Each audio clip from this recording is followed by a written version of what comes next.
De todas las noches, le damos la más cordial bienvenida a F10 Noticias.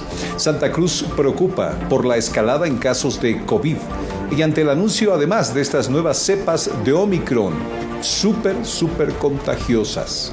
Hoy la gente en Santa Cruz y las autoridades se han reunido en los 3 niveles de gobierno para asumir decisiones. Conclusiones, por ejemplo, impulsar la vacunación, poner a disposición pruebas antígeno nasal. Preocupa Santa Cruz y se lo contaremos en instantes. Luis, qué gusto saludarte. Buenas noches. Hola John, buenas noches amigos y amigas, bienvenidas a la edición central de noticias en este segundo día de semana. Mucha información a partir de este momento. Le vamos a contar también, por ejemplo, las declaraciones del presidente ejecutivo de Yacimientos del Litio Boliviano. Recordemos de que hace algunos días atrás la diputada de oposición Luciana Campero denunció a YLB por una relación contractual contra la empresa china Camse. Bueno, frente a estas denuncias, el secretario ejecutivo y presidente ejecutivo de YLB negó que se tenga una relación contractual con la empresa estatal china Camse ni con Gabriela Zapata. La autoridad defendió la transparencia de Yacimientos del Litio Boliviano. Los detalles más adelante. Subsidio prenatal. El viceministro de Defensa del Consumidor hoy en la mañana estuvo presente para hacer una revisión del tema de los productos. Intentaremos comunicarnos en este noticiero con él para tener amplitud precisamente de lo que ha sacado, pero claro, esto desvía totalmente la atención a descubrir algunos privilegios en el hecho de que esposas de militares cobran este subsidio en efectivo y no lo hacen en producto como prácticamente se obliga a la gente a hacerlo. Esto ha sacado más de una roncha y el legislativo ha solicitado información precisamente sobre este trato especial en el subsidio. Luis. ¿Quiénes son los responsables para la fuga de reos en el país? El director de régimen penitenciario ha presentado un informe y ha confirmado de que hasta la fecha se han recapturado a 14 reos y se ha procesado a 37 policías a través de la vía disciplinaria por tener algún grado de responsabilidad. Le vamos a brindar detalles de estas declaraciones del director general de régimen penitenciario. Y una camioneta se embarrancó en las últimas horas en la carretera hacia Caranavi. Lamentamos comunicar el fallecimiento de 2 personas en este accidente de tránsito. Se creen fallas mecánicas o que el conductor habría perdido prácticamente el control del motorizado en esta ruta. F10 Noticias estuvo ahí y esto se lo vamos a mostrar, claro, con mayor detalle, aunque no escabroso, no es el estilo de F10 definitivamente, pero nos referimos a aquellas circunstancias y detalles informativos que le den más luces sobre este hecho. Luis.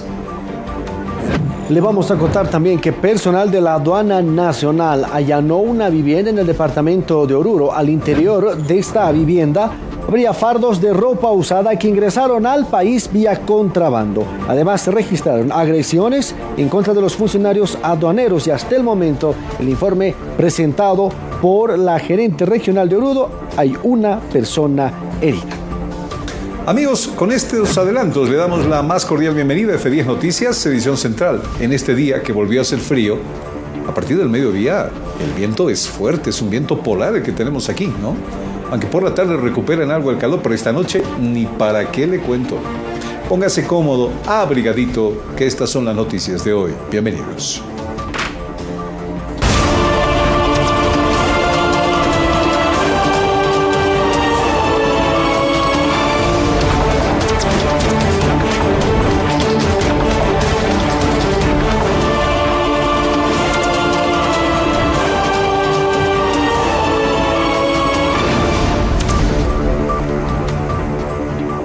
Nuevamente la más cordial bienvenida. Comenzamos con las informaciones. Bienvenidos.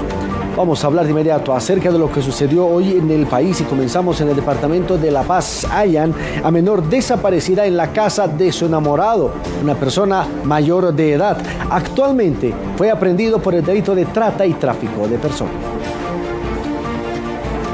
se logra identificar la ubicación de esta persona, siendo que cuando se interviene en este lugar se logra encontrar a esta menor de edad que estaba en compañía de su enamorado de 18 años. La menor fue reportada como desaparecida desde el pasado 17 de julio. La familia habría perdido comunicación con la adolescente de 17 años desde su salida a la verbena paceña. Fue hallada en la víspera en la casa de su enamorado de 18 años. Sí, tenemos a esta persona, lógicamente que es la pareja, el enamorado, que ya es mayor de edad, tenía 18 años.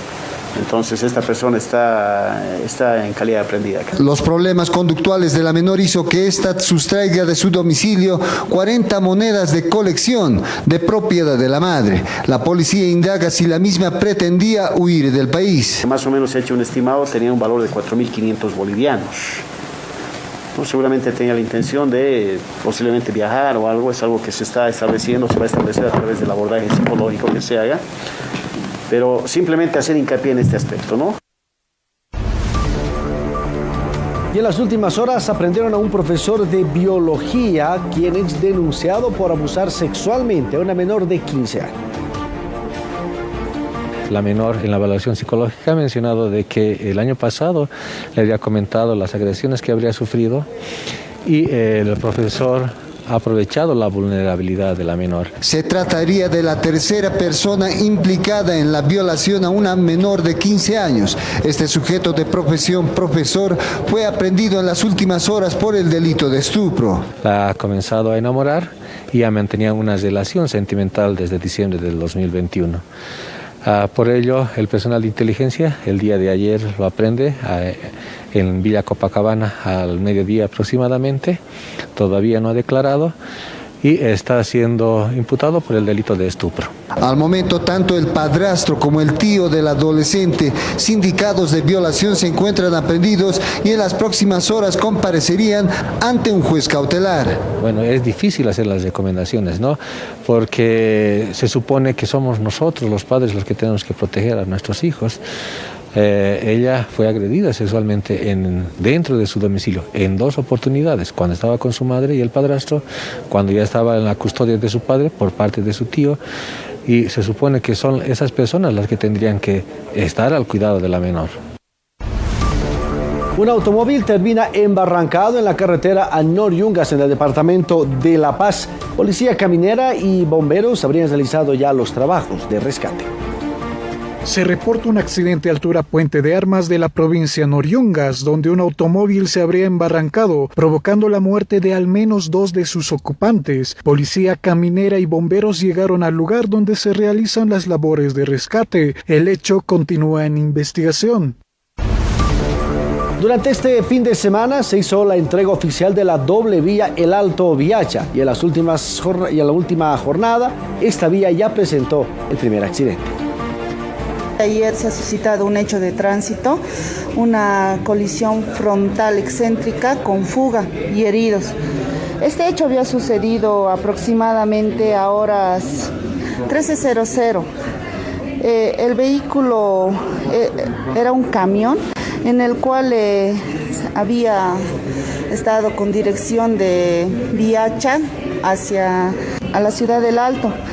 Es entonces donde colisionan y se dan a la fuga los 2 vehículos por falta de precaución, y los conductores, el conductor del minibús ha sido auxiliado al hospital de Corazón de Jesús.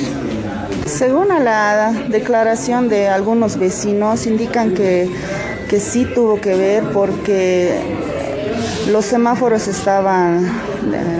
no estaban bien, es lo que indican, entonces es por eso que hubo el accidente. Pero todo eso se está investigando. Vamos a cambiar de información y hablamos acerca de las acciones que asume el gobierno en la lucha contra la pandemia. Vamos a hablar a continuación de la reunión con autoridades nacionales. El encuentro se denominó Gran Cruzada por la Vacunación y la Vida. Varios aspectos se tomaron en cuenta, entre ellos, por ejemplo, el diagnóstico COVID-19, la inmunización y garantizar el derecho a la vida de la población boliviana.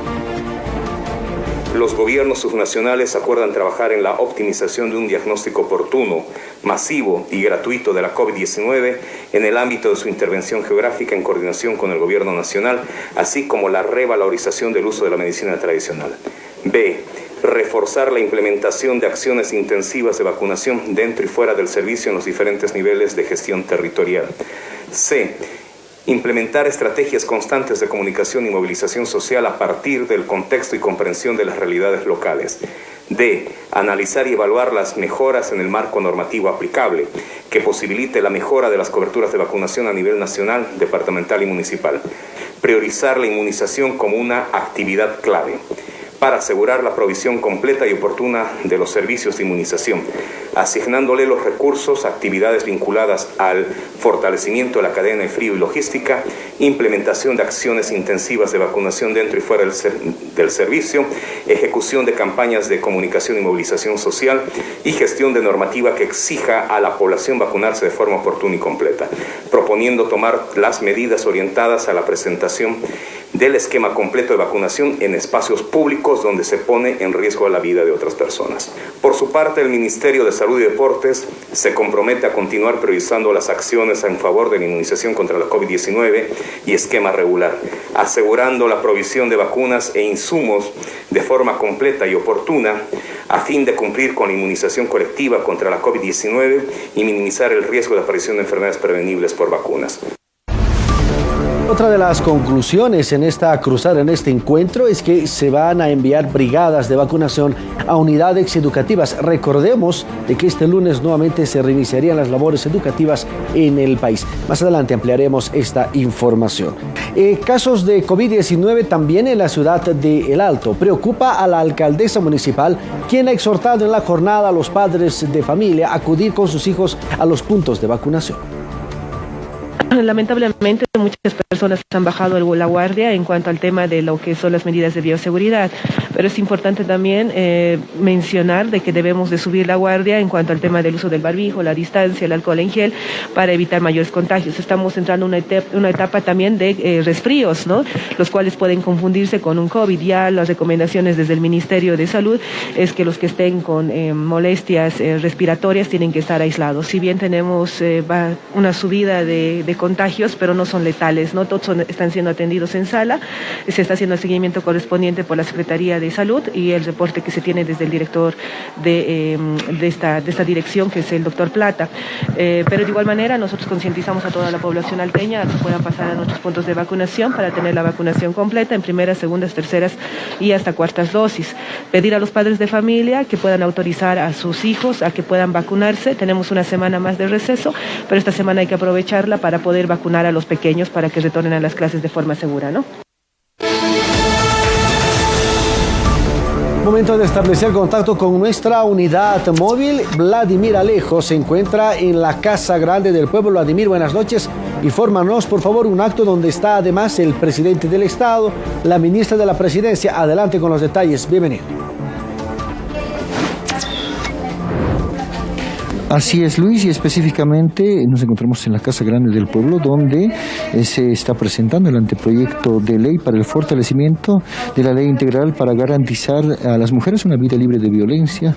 Precisamente este proyecto que se está presentando en presencia de las autoridades, la máxima autoridad, el presidente Luis Arce Catacora, la ministra de la Presidencia, en el cual se encuentran distintas autoridades, ministros que se han dado cita para recibir este anteproyecto de ley que se habría trabajado de manera conjunta con organizaciones sociales. Este es el panorama en este momento. Está con la palabra la presidenta de la Confederación de Bartolina Sisa a nivel nacional, quien está de alguna manera también con la palabra a esta hora de la noche. Escuchemos un poco también las palabras de la dirigente máxima que se está dirigiendo en este momento a la audiencia.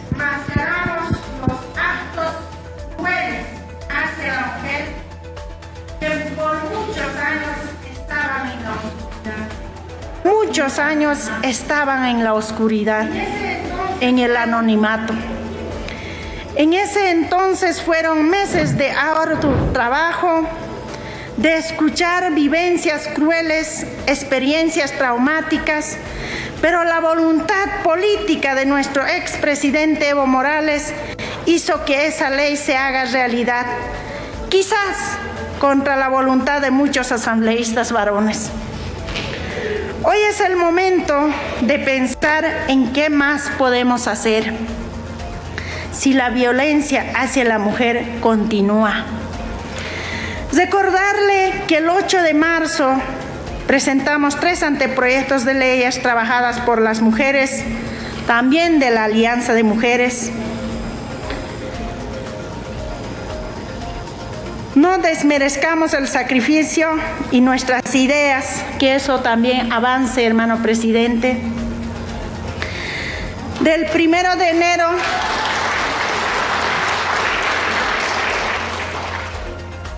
Perfecto, muchas gracias Vladimir Alejo. Bueno, esto sucede a esta hora en la Casa Grande del Pueblo. Se está presentando el anteproyecto de ley y están ya invitados especiales de organizaciones sociales del país.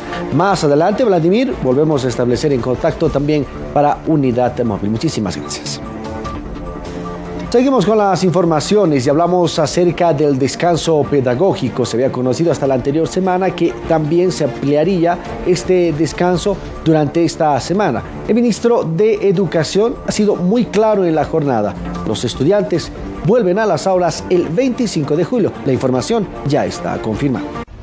Que el lunes que viene ya empezamos nuestras actividades escolares aquí en el Trópico y en todas nuestras unidades educativas. Entonces eso no hay ya ninguna ampliación de descanso pedagógico, sino más al contrario, tenemos que aprovechar el retorno a clases porque nuestros jóvenes señoritas estudiantes necesitan de aprendizajes presenciales, necesitan interactuar con sus maestras, con sus maestros. Y si hay necesidad, como hemos estado suspendiendo en unidades educativas donde había contagio, para poder suspender, más que todo para poder prevenir el contagio de nuestros estudiantes, pero lo que nosotros queremos recomendar es vacuna. Nuestro hermano presidente ha garantizado para el 100% de bolivianas y bolivianos la vacuna y lamentablemente no estamos vacunando a nuestras hijas, a nuestros hijos. Sería bueno de que papá, mamá empiece a vacunar, empiece a llevar a su hija, a su hijo al centro de salud.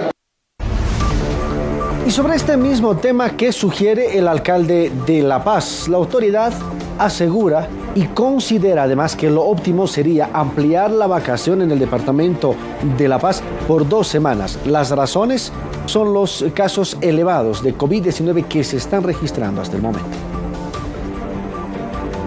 Se ha postergado una semana, ¿no? Yo creo que se debería postergar 2 semanas. Yo creo que se debería postergar 2 semanas. ¿Por qué? Porque los niveles de vacunación en niños es muy bajo. Entonces, yo no entiendo por qué seguimos haciendo cumbres y más para ver, dice que van a hacer una cruzada pro vacunación. ¿Sabe cuál es la mejor cruzada? Volver a reactivar el decreto que dice obligatoriamente tienen que presentar su carnet de vacunación para trámites públicos y privados. Es la mejor cruzada. Pero seguimos haciendo cumbres y más cumbres cuando sabemos cuál es la solución. La solución es decir, usted quiere hacer un trámite de institución pública, su carnet de vacunación, en 4ª dosis, en 3ª dosis, eso. Y este país seríamos más protegidos, pero seguimos dando vueltas como si recién hubiese empezado la enfermedad.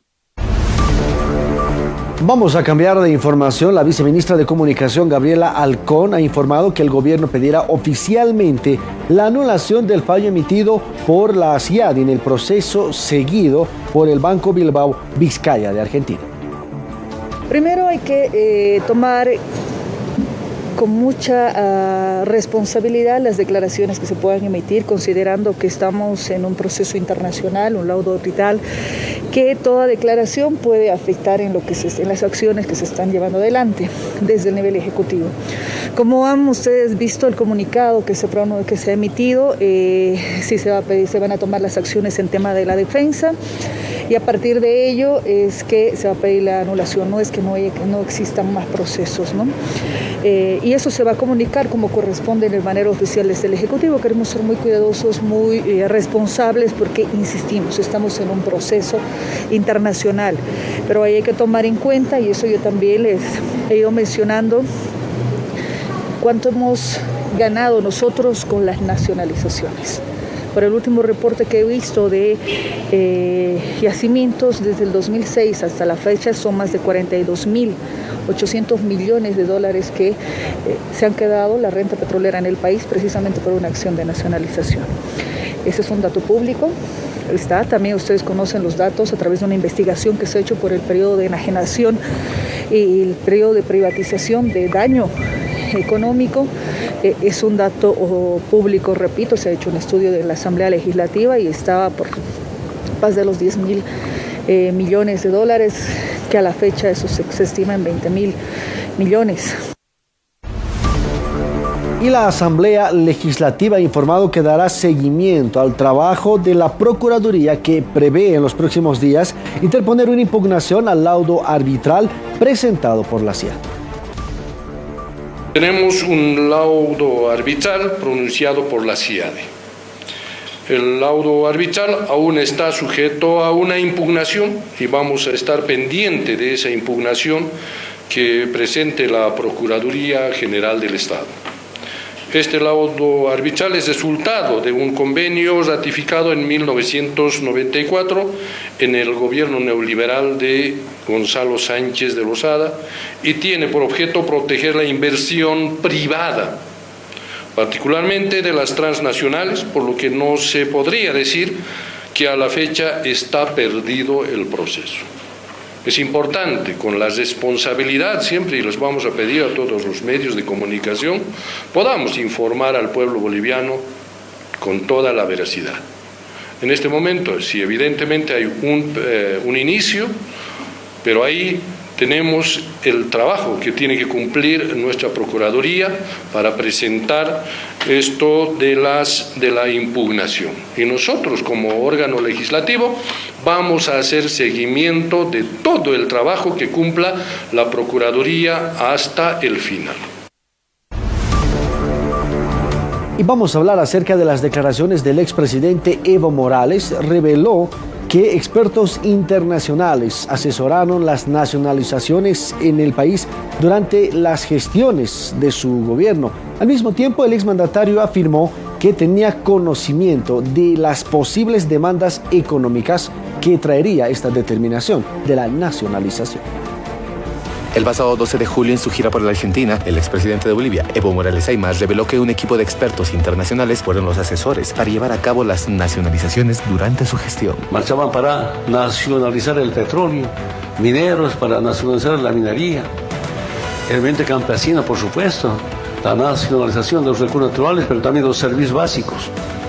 La luz eran de los ingleses, telecomunicaciones Entel eran de los italianos. Los servicios básicos deben ser un derecho humano y no un negocio privado. Finalmente pedí.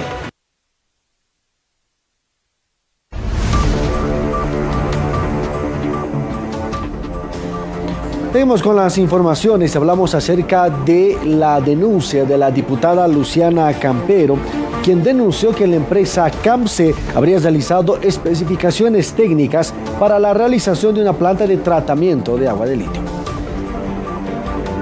En las enmiendas nos encontramos con que las enmiendas las realiza CAMSE.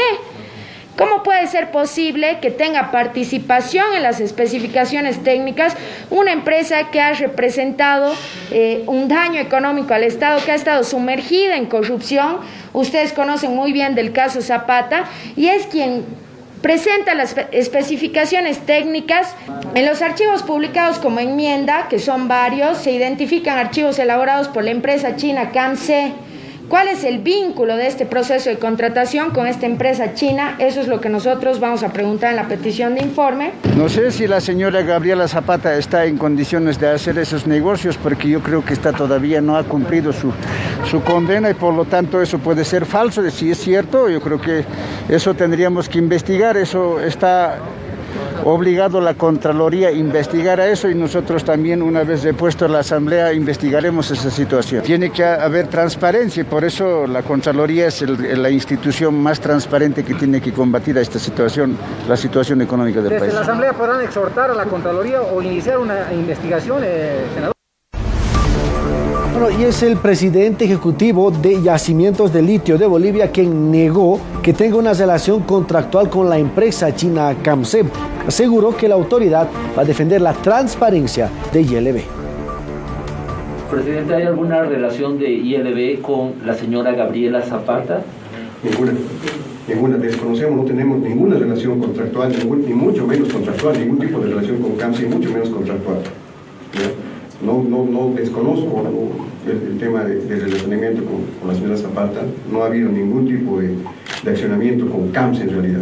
Estamos esperando que presenten los respaldos respectivos de las declaraciones infundadas que han realizado. ILB tiene toda la documentación y ha manejado este proceso de la manera que corresponde dentro del marco de la Constitución Política del Estado y de la normativa vigente del Decreto Supremo 181. Entonces, somos transparentes y esa tranquilidad, la mayor fortaleza de yacimientos de litio bolivianos en este momento es la transparencia con la cual está manejando sus procesos. Vamos a cambiar de información y hablamos nuevamente del censo y el pedido que hace el presidente de la Cámara de Diputados al gobernador de Santa Cruz, Fernando Camacho. Le pide que respete las decisiones emanadas del Consejo Nacional de Autonomías y que el tema del censo no es político. Que en la reunión del Consejo Nacional de Autonomías, la única autoridad que no ha estado presente ha sido el gobernador de Santa Cruz.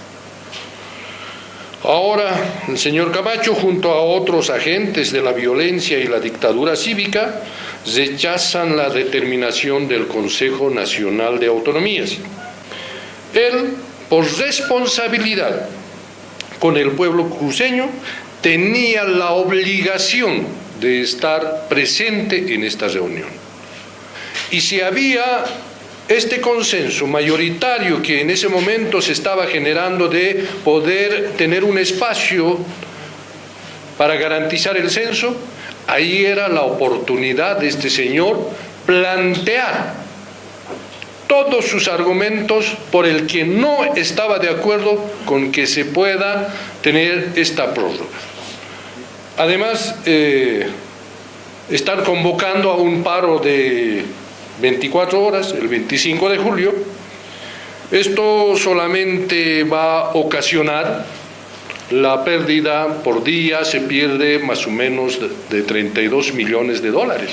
Por eso quiero indicar al pueblo cruceño, no caigan en esta provocación, que solamente va a provocar aquella persona, aquella hermana y hermano que vive del día. Esta es la posición del gobierno con relación al censo, a la reprogramación del censo.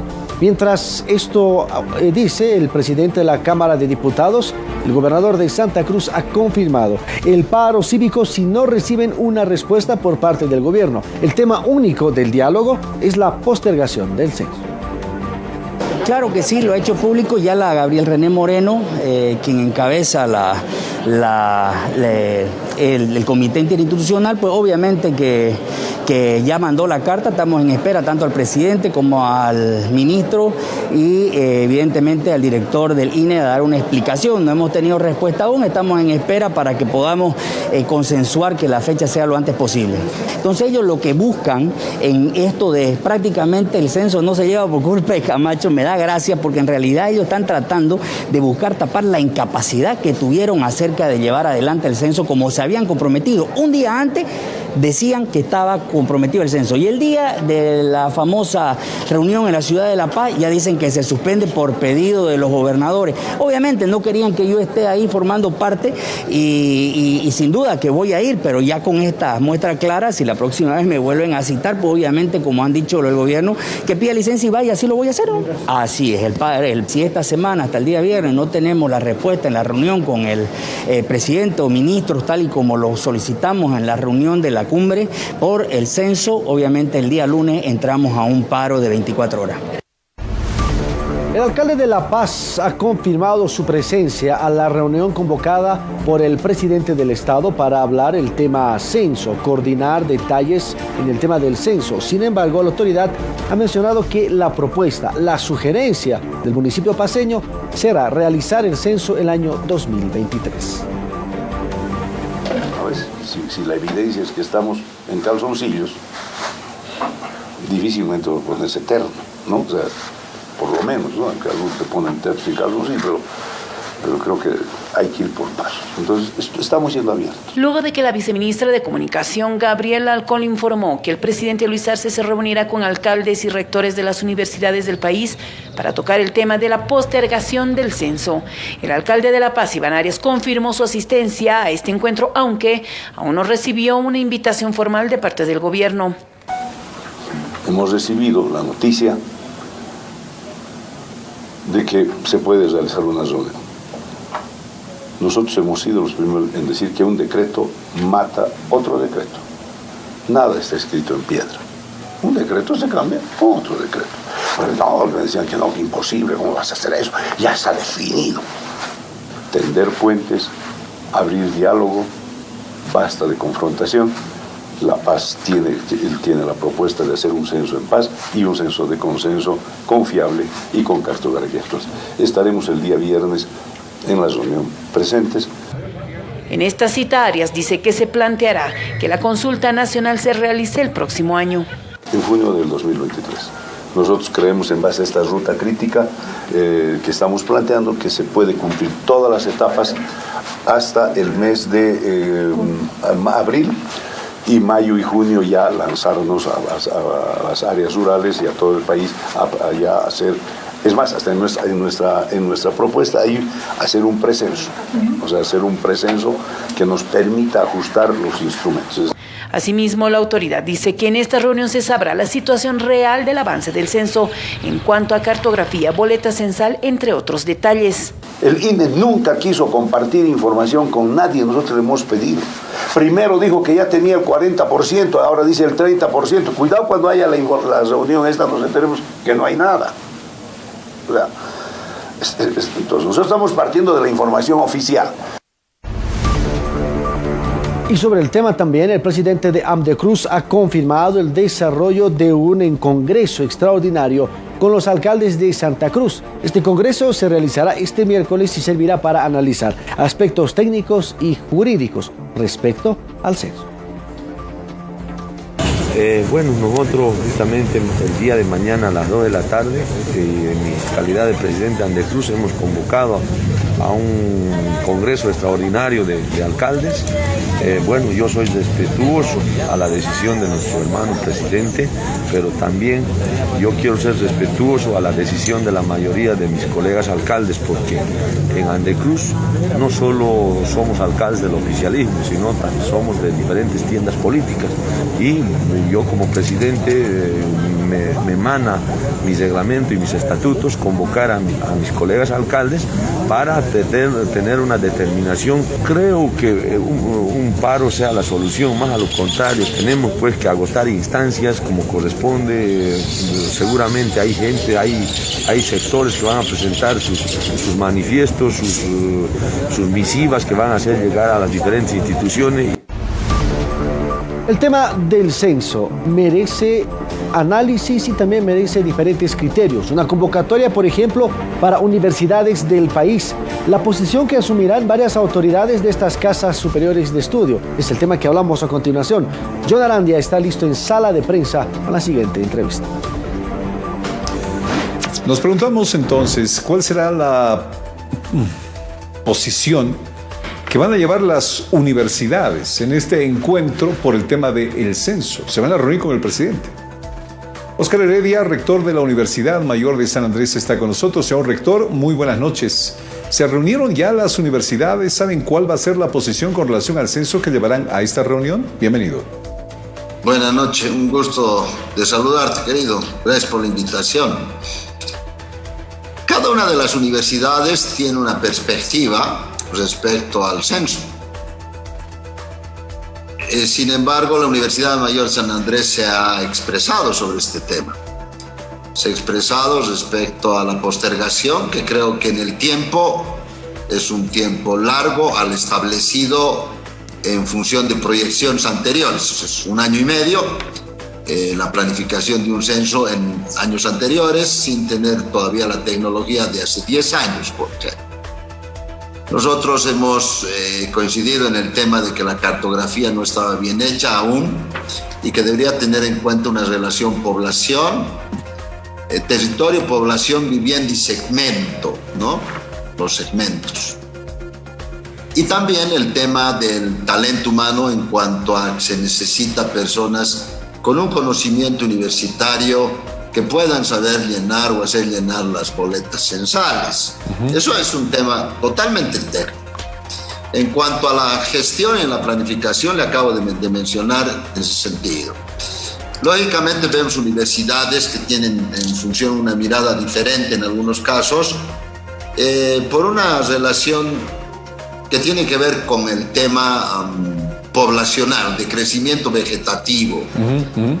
Y eso es Santa Cruz, lo vemos, y ellos seguramente perciben de forma mucho más fácil ese crecimiento, porque pueden proyectar un crecimiento mucho más grande que el que nosotros podemos percibir en La Paz, en Cochabamba, que tienen que ver dos elementos también, pero el de la migración,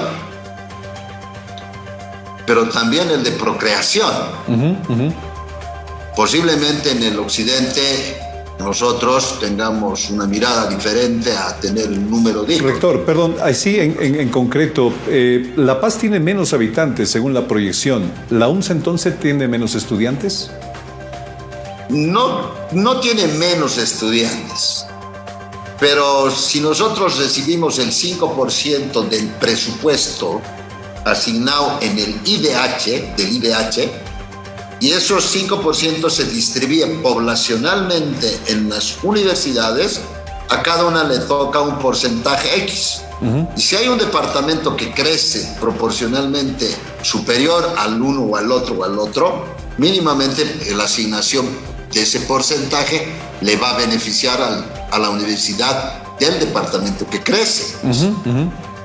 ¿Y de dónde va a sacar? La torta no se va a crecer, no nos van a decir, por el crecimiento tienen este porcentaje, aunque nosotros, en el criterio mío, pues yo pediría que en vez del 5% del IDH nos den el 7% para poder mantener el porcentaje que nos están dando y obtener proporcionalmente al crecimiento un porcentaje superior a quien ha crecido más, un poquito menor al menos, etcétera, etcétera. Entiendo que no se sentiría bien perder en este caso, que a la UNSA le rebajen en beneficio de la Universidad de Santa Cruz. Por ejemplo, rector, ¿está usted de acuerdo con el 2024 o el 2023? Porque incluso a alguien se le ocurrió decir, en las universidades puede haber el personal para acelerar este proceso rumbo al 2023. ¿Qué opina usted? Mire, yo creo que en una planificación es sencillo, es entrada, proceso, salida, retroalimentación. Quiero entender que se han encontrado deficiencias en la planificación para poder postergar 2 años. En mi criterio, creo que los 2 años deberían ser menores en función de lo técnico que acabo de explicar, que un censo anterior duran 1 año y medio en su planificación para poder ejecutarlo. Entonces hay una diferencia de unos 6 meses, porque eso hubiera evitado el análisis político cerca a una elección. Ahora, en cualquier análisis, querido, el problema siempre va a haber un pero para bien y un pero para mal, pues. Claro. En mi análisis, si es muy cercano a una elección y se ven afectados 8 departamentos, imagínate. Claro. Rector, es un tema quedamos en una conclusión, es que no hay una posición unificada entonces de las universidades para esta reunión con el presidente sobre el tema del censo. Lo que vamos a hacer es tener posiblemente hasta opiniones divididas. ¿Usted ve así el panorama rumbo a esa reunión? Nosotros, en criterio, hace días yo tuve la oportunidad de hablar con los rectores, los llamé después de una pequeña reunión con algunos rectores y dijimos, ¿qué vamos a hablar con el presidente? Vamos a hablar sobre aporte científico y vamos a hablar sobre el aporte de la universidad al desarrollo del país. Eso está ligado, lógicamente, al cumplimiento de la Constitución Política del Estado en cuanto a las asignaciones económicas, ante las necesidades. Ese es el marco general. Sin embargo, hoy día también tuve la oportunidad de hablar con los rectores y sobre esta propuesta que les hice ayer o anteayer, creo, vamos a reunirnos también para poder definir algunas líneas en las cuales vamos a ir caminando, ¿no? Para evitar que haya posiciones, porque primero está la educación superior antes de cualquier medida que pudiéramos tener o de cualquier posición que podía generar una discrepancia. Pero es importante, ¿por qué le voy a decir esto? Porque seguramente el tiempo que tenemos que saberlo aprovechar va a ir en el tema integral. Así es. ¿No? Tenemos que ver el tema del Plan de Desarrollo Nacional. Gracias, rector. Me dejó con la sensación de que yo me adelanté en esta entrevista a preguntarle esto. Estaremos pendientes de lo que mañana y pasado pueda pasar en relación a la posición de las universidades en esta reunión. Muchísimas gracias, rector de la Universidad Mayor de San Andrés. Le agradezco por este tiempo en F10 Noticias. Muchísimas gracias. Fraternal. Vamos con más información, querido Luis, esta noche en nuestro F10 Noticias. Muchas gracias. De inmediato nos enlazamos con nuestra unidad móvil nuevamente hasta la Casa Grande del Pueblo. Habla el presidente del Estado en la jornada. Adelante, Vladimir. Así es, Luis. Específicamente está con la palabra la máxima autoridad del Estado Plurinacional de Bolivia, hablando acerca de los alcances de este anteproyecto de nuestra jornada, que pretende de alguna manera fortalecer la ley 348. Escuchemos las palabras del primer mandatario. Víctimas de feminicidio, infanticidio y violación de infante y niño o adolescente. Estamos avanzando, pero sabemos que nos faltan muchos pasos, como decía nuestra hermana Florita, y consideramos que hoy damos uno, tal vez de los más importantes pasos, porque recibimos este anteproyecto de ley de las manos de ustedes, que como organizaciones sociales de mujeres fueron partícipes de las más de 1000 propuestas que nos llegaron y que se sistematizaron. La construcción de este anteproyecto fue un proceso de amplia participación de todos los sectores sociales e institucionales comprometidos en la tarea de erradicación de la violencia contra las mujeres. Se recorrieron los 9 departamentos de nuestro país, escuchando a la diversidad de mujeres bolivianas que, hablando en primera persona, expresaron sus ideas y preocupaciones respecto a la aplicación de la Ley 348. Bien, estamos observando entonces y escuchando las declaraciones del presidente del Estado en la presentación de este anteproyecto para el fortalecimiento de la Ley 348, donde participan además diferentes asociaciones, organizaciones sociales, la presencia de la ministra de la Presidencia, y en instantes vamos a tener más detalles a propósito de este anteproyecto que será presentado a la Cámara de Diputados para su tratamiento y luego su aprobación. Pero bueno, en la primera etapa es este anteproyecto, de la cual ya se está presentando en este momento. Más adelante estaremos con la información en vivo desde la Casa Grande del Pueblo. Momento de hacer la pausa en F10 Noticias. Nos vamos con las siguientes imágenes. Se trata de un perrito que lleva entre sus dientes un banco de plástico para que su dueña pueda vender cómodamente